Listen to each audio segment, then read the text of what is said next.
చిత్రమైన సీన్ ఒకటి తెలంగాణలో ఈరోజు చోటు చేసుకుంది. వ్యూహం అనుకోకండి, ఎత్తుకు పై ఎత్తు అనుకోకండి. మొత్తంగా ఒకే రోజు అధికారం కాంగ్రెస్ విపక్ష బీఆర్ఎస్లకు సంబంధించి కీలకమైన ప్రోగ్రాంలను నేడే చేపట్టారు. రెండు కూడా నీటితో ముడిపడిన అంశాలే.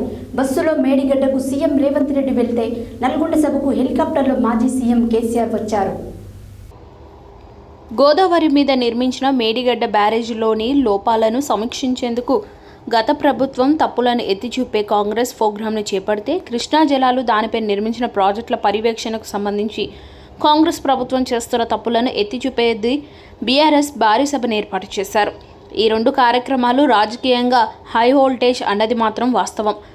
ఆసక్తికరమైన విషయం ఏమిటంటే ఈ రెండు వేడుకలు రాజధాని హైదరాబాద్కు దూరంగా ఉండేవే.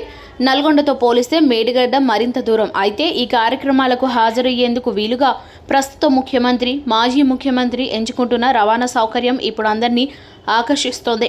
మేడిగడ్డ బ్యారేజ్ పరిశీలనకు తన మంత్రులతో సహా ముఖ్యమంత్రి రేవంత్ రెడ్డి బస్సులో ప్రయాణమయ్యారు. 4 బస్సుల్లో సీఎం, ఆయన మంత్రివర్గం సహచరులు, కాంగ్రెస్, ఐఎంఏ, సిపిఐ ఎమ్మెల్యేలు మేడిగడ్డకు పయనమయ్యారు.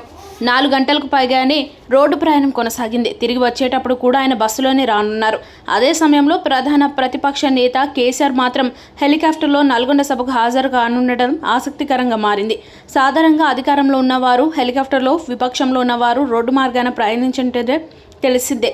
అందుకు భిన్నంగా తెలంగాణలో చోటు చేసుకుంటున్న తాజా సీన్ ఆసక్తికరంగా మారింది.